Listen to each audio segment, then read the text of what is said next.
예수님이 부활하셨습니다. 부활의 생명과 능력이 저와 여러분들 우리들의 가정 속에 함께하기를 주님의 이름으로 축원합니다. 오늘의 성경 본문은 바로 예수님이 부활하신 그 이야기입니다. 여러분 근데 오늘 한번 잘 보세요. 이 성경 속 부활의 이야기는 어떻게 시작이 되고 있는가? 예수님이 부활하신 그 첫날 새벽의 첫 시간의 이야기, 부활의 이야기가 어떻게 시작이 되고 있는지를, 자, 요한복음 오늘 20장을 읽었는데 그 맨 첫 번째 1절 9절을 보면 이렇게 기록합니다. 안식 후 첫날 이른 아침 아직 어두울 때에 막달라 마리아가 예수님의 무덤을 찾아오더라는 거예요. 예수님의 무덤을 찾아가는 사람으로부터 오늘 이 부활의 이야기가 시작을 합니다. 왜 그렇겠습니까? 결국 부활은 하나님 자신을 위한 사건이 아니라 우리를 위한 사건이기 때문이고, 부활은 우리의 죄와 고통을 고치시기 원하시는 하나님의 사랑의 이야기이기 때문입니다. 그러므로 무덤을 찾아가고 있는 한 여인의 아프고 절망스러운 마음, 다시 말하면 우리 삶의 어두운 아픈 한 이야기로부터 시작을 하고 있다는 겁니다. 그러면 마리아는 왜 이른 아침에 무덤을 찾아가야만 했을까? 왜 마리아는 이른 아침 예수님의 무덤을 찾아가야만 했을까? 그 이유를 우리는 마태복음 28장 1절에서 찾을 수 있습니다. 마태복음 28장 1절은 이렇게 기록합니다. Mary went to see the tomb, 이렇게 얘기를 해요. 예수님의 무덤을 보려고 찾아갔다 그럽니다. 예수님의 무덤을 보려고 찾아갔다. 왜 마리아는 무덤을 봐야만 했을까요? 믿을 수 없는 죽음의 현실 앞에서 밤새 힘들어하던 마리아는 새벽 일찍 무덤을 봐야만 했습니다. 그렇게 할 수밖에 없는 심정이 있을 겁니다. 여러분도 아시는 것처럼 지금 한국의 이 바다에서는 침몰한 유람선 세월호의 희생자 부모들과 그 가족분들이 열흘 동안이나 차가운 체육관 바닥에 앉아 있습니다. 그리고 그곳에서 그들은 바다를 바라보고 있습니다. 손 쓸 수는 없지만 바다에 가서 바다를 보지 않으면 안 되는 심정이 있는 거죠. 아마도 마리아의 심정도 그러했을 겁니다.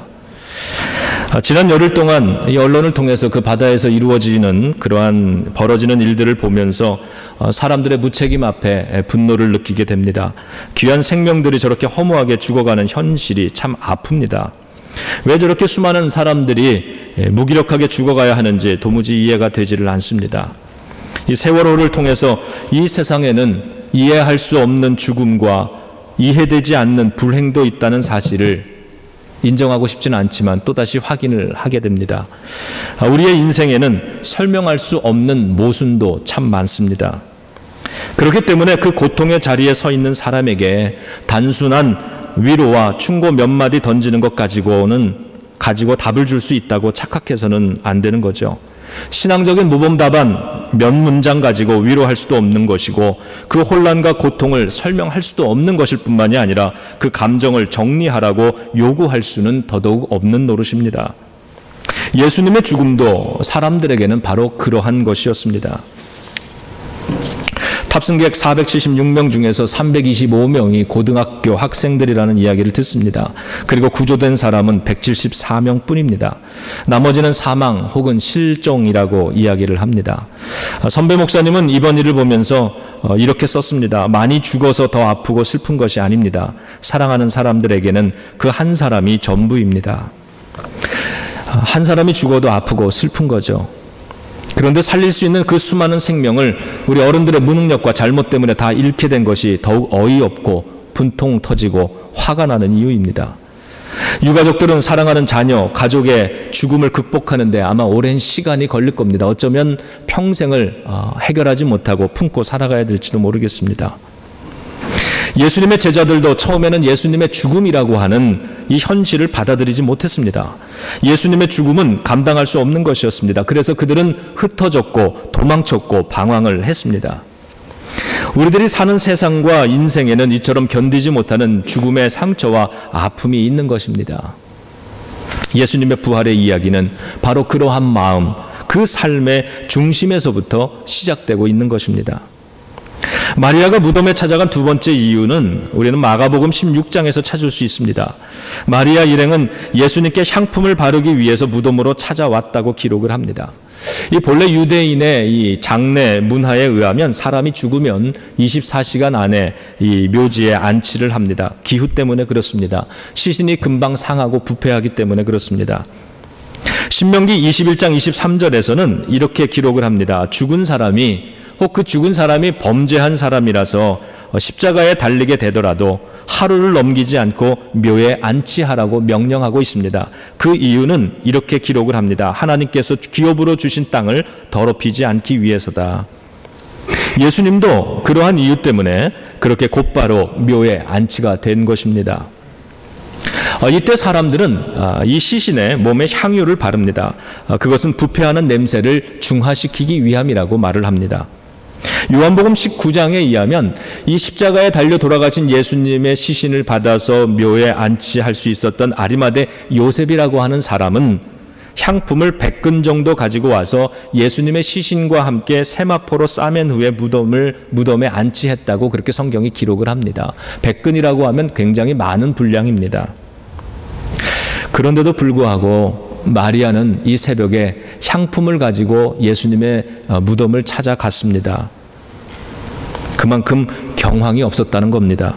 향품을 발라드렸는지 아닌지를 기억하지 못할 만큼 이 마리아의 마음에는 비통함으로 가득 차 있었던 것입니다. 사랑하는 사람의 죽음 앞에서 일상생활이 불가능했기 때문에 무덤을 찾아올 수밖에 없었던 것이죠. 지금 세월호 앞바다를 바라보는 그 사람들도, 부모님들의 마음도 그러합니다. 예수님의 부활 이야기, 바로 이러한 마음 한 구석에서부터, 중심에서부터 시작하고 있는 겁니다. 이처럼 죽음이 어려운 현실인데, 죽음이 이처럼 어려운 현실이라면 성경이 보여주는 부활은 그 죽음 속에서 신음하는 사람들 속에 만들어 가시는 하나님의 사랑의 이야기인 것입니다. 그래서 오늘 부활의 첫 이야기는 상심하여 무덤을 찾아갈 수밖에 없는, 무덤을 보기 위하여 갈 수밖에 없는 한 여인의 이 삶의 이야기부터 시작을 하고 있는 거죠. 사랑하는 예수님의 죽음으로 신음하는 제자들 앞에 예수님이 부활하셔서 나타나십니다.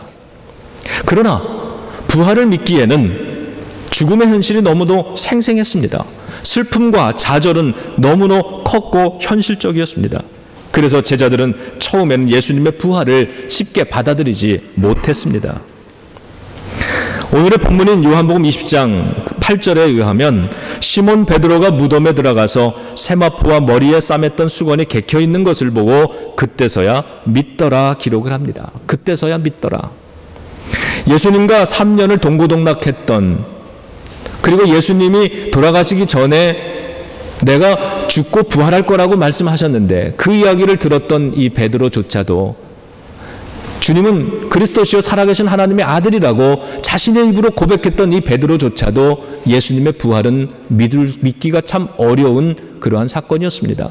그래서 그는 무덤을 찾아갔고 그곳에 예수님을 싸맸던 세마포와 그 머리를 쌌던 그 수건이 잘 개켜져 있는 것을 보고서 그때서야 비로소 믿을 수 있었다고 이야기를 합니다. 그런데 문제는 그 자리에 12제자 중 한 사람이었던 도마였습니다. 그 자리에 없었던 도마가 문제입니다. 그는 이렇게 얘기합니다. 눈으로 보고 내 손으로 만져보기 전에는 부활을 믿지 못하겠다고 말을 합니다. 그 문제로 7일 동안을 고민을 하는 겁니다.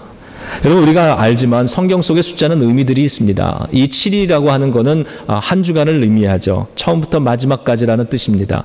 그래서 이 고민을 할 만큼 충분히 고민하고 충분히 망설였다라고 하는 뜻이죠. 그런 도마에게 부활하신 예수님이 나타나셨습니다. 여러분, 저는 이 부분에서 용기를 얻습니다. 그리고 하나님께 참 감사를 하게 됩니다. 부활하신 예수님은 믿음이 완벽한 사람들에게 나타나신 것이 아니었습니다. 죽음의 슬픔과 고통 속에서 경항이 없고 비통해하고 이해할 수 없어서 통곡하고 믿을 수 없다고 말할 수밖에 없는 흔들리는 처지에 놓여져 있는 사람들에게 부활하신 예수님은 가장 먼저 찾아와 오셨던 것입니다. 왜 그렇습니까? 예수님은 우리를 이해하기 때문입니다. 예수님은 고통당하는 자들을 여전히 사랑하기 때문입니다. 부활은 죽음 앞에서 신음하는 사람들을 사랑하시기 때문에 그 인생 한가운데로 찾아오셔서 그 속에서 새롭게 만들어 가시는 하나님의 생명 이야기이기 때문에 그렇습니다. 예수님은 의심하는 도마에게 만져보라고 허락하십니다. 못 박힌 나의 손을 만져보라고 허락하셨습니다. 창에 찔려 있는 내 옆구리를 만져보라고 허락하셨습니다. 그렇게 해서라도 부활을 믿으라고 말씀하고 계십니다. 여러분, 이것은 책망이 아닙니다. 이것은 강요가 아닙니다. 이것은 사랑입니다. 위로입니다. 이해입니다. 도마는 결국 만지지 않았습니다. 그리고 고백합니다. 나의 주님이시여 나의 하나님이십니다. 부활은 믿기 어려운 사건이기 때문에요, 만지지 않고 믿을 수 없다면 만져도 못 믿는 겁니다. 그런데 도마는 만지지 않고 고백을 했습니다. 당신은 나의 주님이시며 나의 하나님이십니다. 여러분, 도마가 예수님의 부활을 받아들인 것은 설득되어서가 아닙니다. 내가 예수님의 부활을 믿는 것도 설득되어서 믿는 거 아닙니다. 지적으로 동의하고 합의했기 때문에 그래서 믿는 거 절대 아닙니다. 도마도 그러했을 거라고 믿습니다. 절망하고 슬픔에 빠진 자신의 삶으로 다시 찾아와 주신 예수님의 사랑 때문에 부활을 믿었을 거라고 생각합니다. 저는 믿습니다. 사랑의 예수님이라면, 내가 알고 있는 예수님이라면, 내가 동행하고 있는 이 예수님이라면 분명히 죽음의 바다도 건너 오셨을 것입니다. 부활하셔서라도 절망하고 있는, 아파하고 있는 나를 찾아오실 분이심을 저는 분명히 믿습니다. 나는 그 예수님을 믿기 때문에 예수님의 부활도 믿는 것입니다. 도마는 고백합니다. 나의 하나님, 나의 주님. 그리고 나도 고백합니다. 나의 하나님, 나의 주님. 도마는 내가 믿을 수 없다고 얘기했습니다. 만져보기 전에는 믿을 수 없을 거라고 했습니다. 그 마을 속에는 만져봐도 믿을 수 있을지 모른다고 하는 아마 고민이 있었을 겁니다. 그런데 지금 도마는 고백합니다. 나의 하나님, 나의 주님. 다시 말하면 새로운 이야기가 시작됐다는 겁니다. 절망했기 때문에 의심의 말을 쏟아내던 인생 속에서 새로운 고백의 이야기, 희망의 이야기가 시작됐습니다. 이것이 바로 부활의 능력인 거죠. 이것이 바로 부활하신 예수님이 우리들에게 원하고 계시는 것입니다. 죽음의 고통과 절망 속에 빠진 인생 속에 만들어 가시는 하나님의 생명 이야기가 시작이 된 것입니다. 이것이 여러분 부활입니다. 세월호의 비극 속에서도 새로운 이야기들이 들려옵니다. 자신의 구명조끼를 벗어서 친구에게 건네주고는 자신은 아직 객실에 있는 친구들을 구하려고 되돌아갔다가 희생된 안산 단원고 2학년 정차훈 군의 이야기가 들려옵니다. 구명보트에 올라탈 기회가 있었지만 자신은 승무원으로서 승객을 먼저 구조할 의무가 있다고 하면서 난 너희들을 다 구한 후에 마지막으로 나가겠다고 말하며 숨진 박지영 승무원의 이야기도 들려옵니다. 처음 발령받은 교사로서 자신의 첫 학생들 10명을 구조하다가 끝내 빠져나오지 못한 최혜정 교사, 그리고 가판까지 올라왔지만 학생들을 더 구하겠다고 다시 선실로 들어갔고 그곳에서 학생들을 격려하며 마지막까지 애쓰다가 죽은 35살의 남윤철 교사의 이야기도 들려옵니다. 남윤철 교사의 아버지는 아들의 장례식 자리에서 이렇게 얘기했다고 합니다. 내가 아는 아들은 충분히 그러고도 남았을 거라고. 그러고 떠났으면 됐다. 그 정도 했으면 됐다. 이런 이야기를 했다고 합니다. 그리고 엊그제는 안산 단원고 2학년 7반 김정민 군의 아버지 김영삼 장로님이 쓰신 그리 아니하실지라도라는 기도문이 들려옵니다. 요나가 물고기 뱃속에서 하나님의 계획을 깨닫고 회개하고 나온 것처럼 돌아와도 감사하고 그리 아니하실지라도 정민이가 하나님의 자녀로서 구원받은 것에 감사합니다. 이번 일을 통하여 하나님의 모든 백성들이 생사화복의 주권이 하나님께 있음을 항상 고백하게 되고 우리의 생명이 영원하지 않음을 인식하고 잠시 있다가 가는 나그네 인생, 하나님의 계획 속에서 말씀과 기도의 현장, 오직 예수 그리스도, 오직 복음으로, 오직 전도자의 삶을 그렇게 살기를 기도합니다. 예수 부활의 증인이었던 제자들은 이날 이후로 예수님의 부활을 세상에 전파하며 살기 시작했다고 오늘 본문이 기록을 합니다. 그리고 오늘의 본문은 이렇게 끝맺고 있습니다. 오직 이것을 기록함은 너희로 예수께서 하나님의 아들 그리스도이심을 믿게 하려 하며 또 너희로 믿고 그 이름을 힘입어 생명을 얻게 하려 함이니라. 부활의 예수님을 믿고 따르는 우리 제일연합감리교회 성도 여러분, 예수님은 세상을 변화시키기 위해서 어떻게 하셨습니까? 제자들을 먼저 변화시켰습니다. 이제는 우리가 부활의 믿음으로 변화되어야 하는 것입니다. 교회가 부활의 능력으로 변화되어야 합니다. 그래야 죽음으로 신음하는 사람, 고통당하는 세상을 찾아가서 부활의 이야기, 사랑의 이야기, 희망의 이야기, 새 생명의 이야기를 우리가 들려줄 수 있는 것입니다. 사망의 음침한 골짜기를 걸어가야 하기 때문에 무덤을 보려고 찾아올 수밖에 없던 이 제자들의 인생 속에 부활의 예수님이 먼저 찾아오셨습니다. 그리고 그 제자들의 마음을 부활의 생명으로 바꾸어 놓으셨습니다. 그리고 그 제자들이 세상을 부활의 생명으로 바꾸기 시작을 합니다. 오늘 주님께서는 이 세상을 부활의 생명으로 바꾸기 위해서 오늘 이 자리에 있는 저와 여러분들, 우리 제일연합감리교회 교인들, 우리 성도들의 삶을 먼저 부활의 생명으로 바꾸어 놓으기를 원하고 계시리라 믿습니다. 이제 예수님이 찾아오셔서 새로운 부활의 이야기를 시작하셨듯이 세월호가 잠겨있는 바다를 바라보며 통곡할 수밖에 없는 가족분들의 인생에도 부활의 예수님이 찾아가 주시기를 소원합니다. 그래서 전혀 불가능해 보였던 새로운 생명의 이야기, 희망의 이야기, 치유와 회복의 이야기, 새 생명의 이야기가 오늘도 고통스러운 그 현실의 이야기, 절망의 삶 한가운데서부터 다시 시작될 수 있기를, 다시 들려올 수 있기를 그렇게 소망해 봅니다. 여러분, 우리 주변의 아픈 이들을 위해서 계속 기도해 주시기를 바랍니다. 그리고 우리의 주변에 있는 그러한 사람들을 힘써 사랑해 주시기를 부탁을 드립니다. 오늘 본문은 이렇게 끝맺고 있습니다. 오직 이것을 기록함은 너희로 예수께서 하나님의 아들 그리스도이심을 믿게 하려 하며 또 너희로 믿고 그 이름을 힘입어 생명을 얻게 하려 함이니라. 우리 예수 그리스도는 부활하셨습니다. 기도하겠습니다. 하나님, 나의 주님이십니다. 우리 제일연합감리교회의 하나님이십니다. 우리 제일연합감리교회 모든 성도들의 주님이 되십니다.